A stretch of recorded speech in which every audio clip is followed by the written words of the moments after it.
My name is Leanne Tander, and I, along with my colleagues Courtney and Michelle, will be examining workplace burnout in senior teachers. I will be approaching the topic from an educational and developmental psychology point of view, while Courtney will consider it from a counselling psychology point of view and Michelle from a health psychology point of view. My presentation will first briefly define workplace burnout and how it relates to the teaching profession. I will then consider the main issues facing a senior teacher suffering from burnout and how an educational and developmental psychologist might address some of these issues. Burnout has been described as a negative psychological response to ongoing and persistent workplace stress. 3 dimensions of burnout have been identified: physical and emotional exhaustion, feelings of cynicism and detachment, and feelings of ineffectiveness and lack of accomplishment. Burnout has also been associated with a range of adverse health issues in individuals, including cognitive impairment, depression, anxiety, sleep disorders, and increased illness and physical health concerns. Teachers as a profession appear particularly prone to suffering burnout, with over a third of teachers surveyed believing their health is adversely affected by their workload. Teachers suffering burnout have an increased chance of leaving the profession and retiring early. In addition, burnout in teachers has adverse consequences for the students in their care. Some of the main predictors of burnout among teachers include years of teaching experience, with increased years associated with increased burnout, management of student misbehaviour, workload, self-efficacy, and emotion regulation strategies. As I'm looking specifically at burnout in senior teachers, there are several issues of particular concern to this subgroup.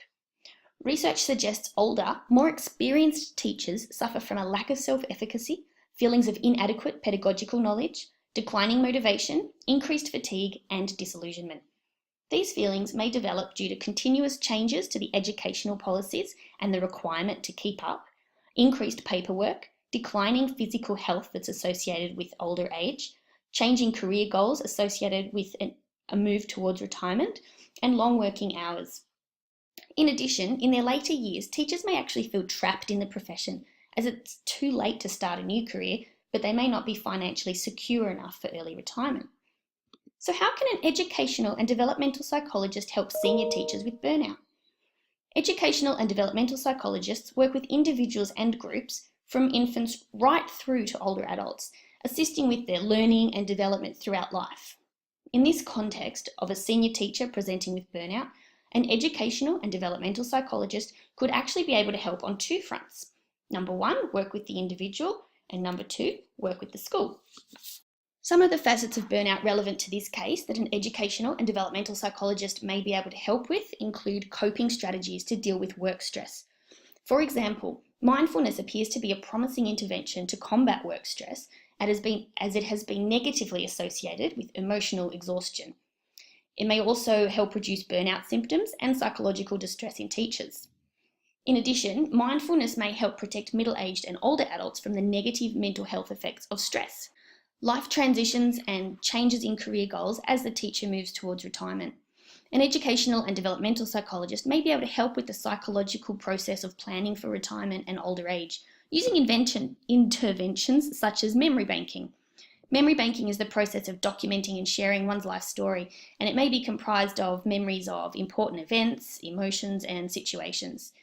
Now, it's previously mostly been used in palliative care, but memory banking has also shown some promise in decreasing mental health concerns in an otherwise healthy older sample, and it has been suggested that it could assist in preparing people for the aging process. Along with recalling past events, it can be used to plan for what the future will look like and may help give senior teachers a more positive outlook toward the remainder of their career and post-retirement.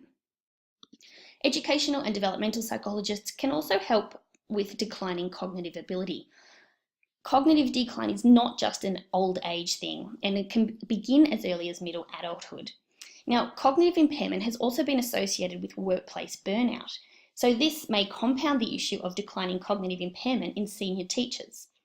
The main cognitive areas associated with burnout include memory, attention, and executive functioning. An educational and developmental psychologist may work with the client to implement strategies aimed at improving or compensating for the memory and concentration issues.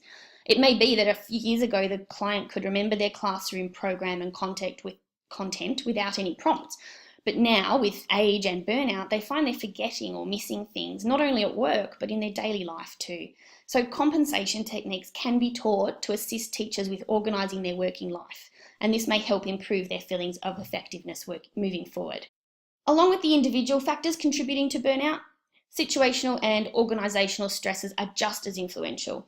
So interventions that treat only the individual are only treating part of the problem. To really properly manage burnout, interventions should ideally focus on both the individual and their working environment. So as an educational and developmental psychologist may actually work within a school as a school psychologist, they are in a unique position to be able to help alleviate some of the sources of the burnout from within the working environment. School psychologists not only work with students, they are also responsible for designing and implementing school-wide programs for professional development and support services, and it is in this capacity they may be able to help a senior teacher suffering burnout within the school workplace. As mentioned earlier, some of the school-level causes of teacher burnout include managing student misbehaviour, increasing workloads, and low self-efficacy. A school psychologist should be able to design programs that target any of these issues, but for now I will just focus on self-efficacy as that is of particular concern for the older teachers. It's been suggested that Bandura's theory of self-efficacy should be considered when designing and implementing teacher training within schools. For example, enactive mastery is one of the 4 domains of Bandura's theory that is said to build self-efficacy. Training programs should therefore allow teachers the opportunity to master the new techniques or practices before they attempt to implement them in the classroom. This may be especially beneficial for senior teachers, as some of these teachers have been in the field for 30 years or more, so the new policies and approaches to teaching may be very different to what they were initially taught, and this may compound their low self-efficacy. Instead of being forced to struggle through another brief training session and then feeling unprepared to implement the changes in the classroom, opportunities to master new techniques in training should improve their confidence and understanding. Similarly, implementing whole school support and feedback systems that provide teachers with opportunities to learn from other teachers, share their own knowledge, be recognised for developmental gains, and be responsible for their own professional development plans ties in with 2 of Bandura's other domains of self-efficacy: vicarious experience and verbal persuasion. So although these programs in isolation won't necessarily cure teacher burnout, they should at least help re-engage the teacher and help them feel more confident within the classroom, hopefully starting the process of recovery.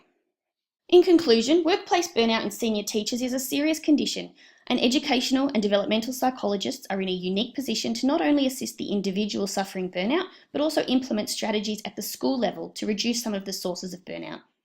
I focused on some of the issues surrounding ageing and career development, as well as professional development programs that may alleviate some of the sources of burnout. As I mentioned earlier, other consequences of burnout can include depression, anxiety, and physical health concerns. As a counselling psychologist, Courtney may be better qualified than I to deal with such issues as anxiety and depression, so I will now hand over to her to continue the discussion from a counselling psychology point of view.